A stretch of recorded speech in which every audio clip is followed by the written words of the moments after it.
नमस्कार, मैं हूं पवन त्यागी। राजस्थान में भजन लाल सरकार एक्शन मोड में है और भजन लाल ने जो पेपर लीक के आरोपी हैं, ऐसे 4 बड़े आरोपियों को पकड़कर गिरफ्तार कर लिया है। जिसमें आपको बता दें कि राजस्थान के जो सरकार थी जब कांग्रेस की, अशोक गहलोत की, उस समय जो भर्ती बोर्ड है उसी के सदस्य और उनका भतीजा ये सब मिलीभगत करके करोड़ों रुपए कमा रहे थे। 1.5 दर्जन से अधिक परीक्षा का पेपर लीक हुआ, जिसके कारण राजस्थान का जो युवा है वो बार बार परीक्षा की तैयारी करता था, बार बार पेपर लीक होता था, फिर पेपर रद्द होते थे और उससे जो वहां के युवा हैं वो पूरी तरह डिप्रेशन में जा चुके थे।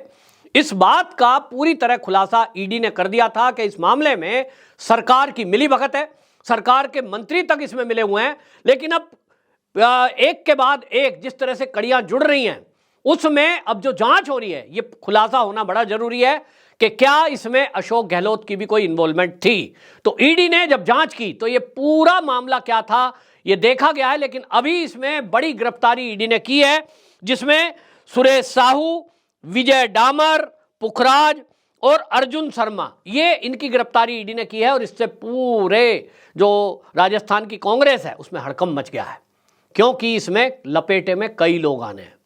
करोड़ों रुपए का हेरफेर हुआ है और उस हेरफेर में आपको बता दें कि राजस्थान लोक सेवा आयोग, इसके अधिकारी, इनकी मिलीभगत सामने आई है।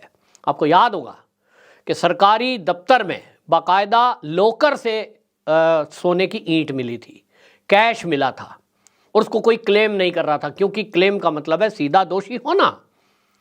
और राजस्थान में अशोक गहलोत सरकार क्या कर रही थी, हर पेपर लीक पर एसआईटी से जांच कराएंगे।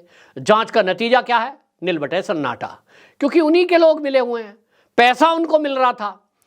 अब जब राजस्थान में चुनाव चल रहा था तो उस समय आपको याद होगा कि मोदी जी ने इस बात की घोषणा की थी कि हमारी सरकार आएगी तो जिन्होंने युवाओं के साथ खिलवाड़ किया है, उनके भविष्य से खिलवाड़ किया है, एक एक को जेल की सलाखों के पीछे पहुंचाएंगे।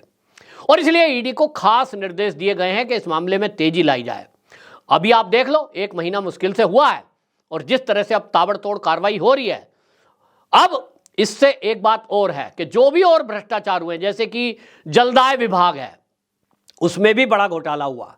आपको जैसा कि मैंने पहले भी बताया है कि वहां जो केंद्र सरकार की योजना है हर घर नल से जल, उस योजना के तहत केंद्र सरकार एक मोटा बजट देती है, राज्य सरकार उसमें पैसे मिलाते हैं और फिर व्यक्तियों को नल से जल मिले इसकी व्यवस्था की जाती है। लेकिन अशोक गहलोत सरकार में गजब का घोटाला हुआ। जिस ठेकेदार को ठेका छोड़ा गया पाइप डालने का, पानी का पाइप, वो पानी का पाइप पुराना सेकंड हैंड कबाड़ी से खरीद करके डाल दिया, उसका बिल पास हो गया। और हद जब हो गई कि कई किलोमीटर का पाइप तो डला ही नहीं, जमीन के पाइप अंदर डाले बगैर उसका सर्वे हो गया, बिल पास हो गया, पैसा बट गया और पाइप था ही नहीं। ये सब घोटाला खुला, भारतीय जनता पार्टी ने इस पर आवाज उठाई और ये जो घोटाला है इसमें तो मंत्री तक तार जुड़ते हुए दिखाई दे रहे हैं। हालांकि चीफ इंजीनियर गिरफ्त में है, लेकिन जिस तरह से होता है कि नेता साफ निकल जाते हैं, क्योंकि नेता अपने गुर्गों के जरिए जिस तरह से पैसे को 2 नंबर का 1 नंबर में कन्वर्ट करते हैं। आपने देखा कि अशोक गहलोत के बेटे को जिस तरह से पता लगा विदेश की एक कंपनी है, उसमें एक ट्रांजैक्शन की गई, अब उसका भी खुलासा ईडी ही करेगी। लेकिन बात तो यह है कि ईडी एक एजेंसी है और देश के अंदर जहां देख लो ये विपक्षी दल के नेता भ्रष्टाचार करते हुए दिखाई दे रहे हैं। कितने लोगों को पकड़कर जेल में डालें ये समझ में नहीं आता। हद तो अब यह हो रही है कि ये सारे विपक्षी दल के नेता अब कहते हैं साहब ईडी की तो बदले की भावना से कार्रवाई की जा रही है। क्या यह सच नहीं है कि राजस्थान में पेपर का लीक होना, उसमें राजस्थान के जो ये लोक सेवा आयोग के अधिकारी हैं इनकी मिलीभगत होना, ये झूठ है? आपको बताएं, ईडी ने जो खुलासा किया अपनी चार्जशीट में, आप उसको जानकर चौंक जाएंगे। उन्होंने कहा कि देखिए हो क्या रहा था कि जो राजस्थान लोक सेवा आयोग के सदस्य हैं बाबूलाल कटारा, ईडी ने अपनी चार्जशीट में खुलासा किया है कि ये सदस्य हैं कटारा। जैसे ही पेपर तैयार हुआ, ये कटारा ने पेपर लिया और ये पेपर लेकर के क्या करते थे, इनका एक भतीजा था, वो भतीजा विजय डामर, जिसको अभी ईडी ने गिरफ्तार किया है, ये इसको देते थे।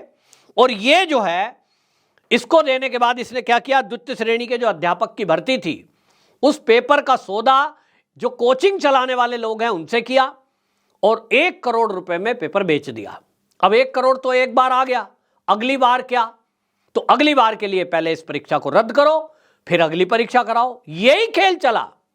तब आप सोचिए, खुद ही पेपर देते थे, पैसे जेब में आ गए, कोचिंग सेंटर वालों के जेब में पहुंच गए, कोचिंग सेंटर वालों ने आगे जो उनसे कोचिंग ले रहे हैं उन बच्चों को दे दिया, उनसे पैसा ले लिया।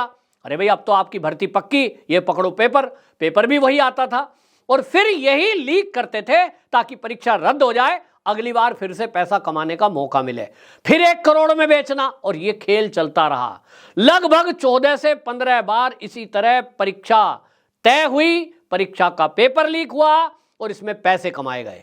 इतना ये एक उदाहरण है, आगे आगे कितने लोगों ने इसमें इन्वॉल्व होकर के पैसे कमाए, ये अब जांच का विषय है। ईडी इसी को जांच कर रही है। लेकिन इतना तो जरूर है कि भजन लाल मुख्यमंत्री बनते ही जिस तरह का एक्शन ले रहे हैं, लोग कह रहे थे ये तो सीधे से हैं, राजनीति का इनका तो कोई ज्यादा अनुभव है नहीं, वो सीधे साधे कृष्ण की भक्ति में डूबा वो भजन लाल भजन करते हुए जो लोग ये सोच रहे थे कि भाई ये तो ज्यादा सख्ती नहीं कर पाएंगे, वो अब जान लें कि वो सीट पर जो बैठता है ना व्यक्ति, उनको एक लंबा अनुभव राजनीतिक का है और वहां जब बैठता है तो उसको सब ज्ञान आ जाता है। और ऊपर से अब जो केंद्र का निर्देश है वो तो ये है कि एक भी भ्रष्टाचारी बचना नहीं चाहिए। मोदी जी का तो साफ कहना है, आपने सुना ही होगा, कई सारी सभाओं में बोलते हैं कि जिन्होंने देश का लूटा है उनको लौटाना पड़ेगा। तो दोनों तरफ जहां भी ये कार्रवाई हो रही है, अब आप देख लें मध्य प्रदेश में भी इसी तरह की खबरें आ रही हैं कि वहां जो है वहां भी बीजेपी की सरकार जब से बनी है ताबड़तोड़ एक्शन हो रहा है। लेकिन राजस्थान ये हरियाणा से लगता हुआ है और हरियाणा को भी इफेक्ट डालता है। और इसीलिए चाहे वो आप देखें कि धार्मिक यात्रा पर हमले की बात हो, चाहे वहां मोनू मानेसर मुद्दा आपने देखा होगा किस तरह से नूह में हिंसा हुई थी, इन सब मामलों को देखते हुए भजन लाल की भूमिका बड़ी अहम हो जाती है। उनको सख्ती से एक्शन लेना पड़ेगा और उनके लिए बड़ी चुनौती भी है, क्योंकि अशोक गहलोत सरकार में जिस तरह से तुष्टीकरण किया गया, कोई कार्रवाई तो की ही नहीं गई। हौसले इतने लोगों के बढ़ गए कि वो जयपुर जैसे शहर में जो प्रदेश की राजधानी है, सड़क पर बैठकर खुलेआम नमाज पढ़ते थे और मजाल है कोई वहां से वाहन लेकर निकल जाए या मार्केट को खोल दे। तो उस तरह की चीजें हमने देखी थी। लेकिन भारतीय जनता पार्टी की जहां जहां सरकारें हैं, इतना तो तय है कि भ्रष्टाचार को कतई वो सहन नहीं करेंगे और जिन्होंने लूटा है समझ लीजिए लौटाना तो पड़ेगा। तो ये कार्रवाई हुई है और इस कार्रवाई के चलते हड़कंप मच गया है, क्योंकि कांग्रेस के जो लीडर हैं, कहीं ना कहीं भारतीय जनता पार्टी के नेताओं का तो आरोप है और उसमें कुछ सच्चाई भी दिखाई दे रही है कि कई नेता इसमें इन्वॉल्व हैं। और राजस्थान आपको याद होगा कि राजेंद्र गुढ़ा जो थे उन्होंने लाल डायरी का खुलासा किया था, जिसमें वो जब मंत्री थे उन्होंने खुद कहा कि अशोक गहलोत के मंत्री सबके सब भ्रष्टाचार में डूबे हैं। कोई मंत्री ऐसा नहीं है जो जमकर पैसे ना लूट रहा हो, भ्रष्टाचार ना कर रहा हो। और उस लाल डायरी के कारण राजेंद्र गुढ़ा को मंत्री पद भी छोड़ना पड़ा था।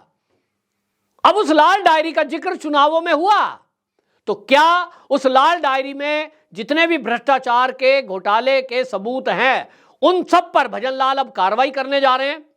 सूत्रों की माने तो भजन लाल उस लाल डायरी को छोड़ो, उसके अलावा भी नीली, पीली, काली जितनी भी डायरी हो सकती हैं, अधिकारियों को आदेश दिए गए हैं कि अशोक गहलोत सरकार में जो भी घोटाले हुए हैं जिस भी मंत्रालय में, पूरा कच्चा चिट्ठा तैयार किया जाए और भ्रष्ट अधिकारियों को नौकरी से बाहर का रास्ता दिखाया जाए, सस्पेंड किया जाए, उनके खिलाफ जांच की जाए विभागीय, और एक भी भ्रष्टाचारी बचना नहीं चाहिए। भजन लाल के सख्त आदेश हो चुके हैं। अगले आने वाले दिनों में अभी आप देखेंगे कि और मंत्रालयों का भी भ्रष्टाचार खुलकर सामने आएगा। इतना तो तय है कि हर भ्रष्टाचारी जेल की सलाखों के पीछे जाएगा। वंदे मातरम।